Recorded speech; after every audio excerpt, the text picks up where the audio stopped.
টাঙ্গাইলের মধুপুরের কুড়াগাছা ইউনিয়নের চাপাইদ মালিবাজার দারুল জান্নাত নুরানি তালিমুল কোরআন মাদ্রাসার নুরানি বোর্ড সমাপনী পরীক্ষার ফলাফল ঘোষণা উপলক্ষে আলোচনা সভা ও পুরস্কার বিতরণ অনুষ্ঠিত হয়েছে।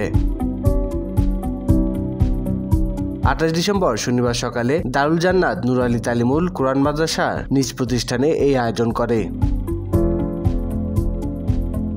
প্রতিষ্ঠানের প্রধান শিক্ষক মাওলানা মোহাম্মদ শহীদুল ইসলামের সভাপতিত্বে অনুষ্ঠানের প্রধান অতিথি হিসেবে উপস্থিত ছিলেন নুরানি তালিমুল কোরআন বোর্ডের টাঙ্গাইল ও মোমেনশাহী এরিয়া জিম্মাদার মুফতি মোহাম্মদ আব্দুল সাত্তার কাশিমি।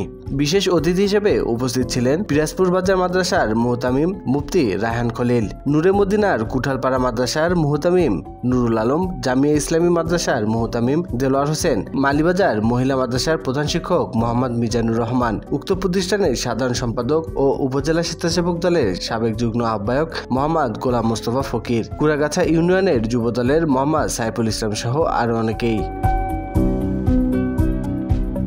এছাড়াও অভিভাবকগণ অনুষ্ঠানে উপস্থিত ছিলেন। বিদ্যালয়টিতে মোট 225 জন ছাত্রছাত্রী, এর মধ্যে 20 জন সমাপনী পরীক্ষায় অংশগ্রহণ করে 20 জনই A+ পেয়ে উত্তীর্ণ হয়েছে। স্বাধীনতা টিভি বাংলা নিউজ ডেস্ক।